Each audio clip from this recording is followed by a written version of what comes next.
Ermənistan İstintaq Komitəsi Wagner silahlı qruplaşmasının 12 min döyüşçüsünün ölkə ərazisinə daxil olması ilə bağlı cinayət işi üzrə araşdırmanı davam etdirir.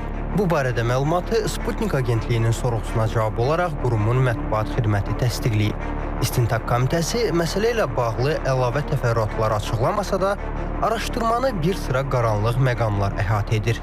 İndiki şəraitdə yenə də xarici düşmən faktoru üzərindən konsolidasiyaya nail olmaq cəhdlərinin nəzərə çarpdığını görürük. Yəni, nəvi qaydada Ermənistan, Azərbaycan, Türkiyə və Rusiya aspektindən bu qəbildən olan manipulyasiyalar etməyə cəhd göstərir. Güya Ermənistana qarşı hansısa mühüm bir plan həyata keçirilir qlobal miqyasda. Birincisi, rəqəm özü kifayət qədər böyük rəqəmdir. Yəni, onun 2000 Wagnerçinin Ermənistana gəlməsi və s. və bununla bağlı hələ də ortaya fakt qoyulmaması müəyyən şübhələr yaradır.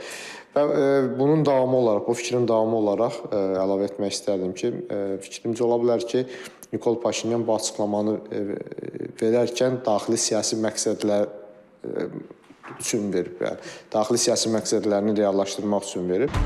Bu yanaşma eyni zamanda Ermənistanın qərbə yönəlmiş siyasi mesajı kimi də dəyərləndirilir. Məqsəd isə aydındır: köhnə qitədən daha çox maliyyə yardımı və dəstək almaq. Güya Ermənistan Rusiya təhlükəsi ilə üz-üzədir.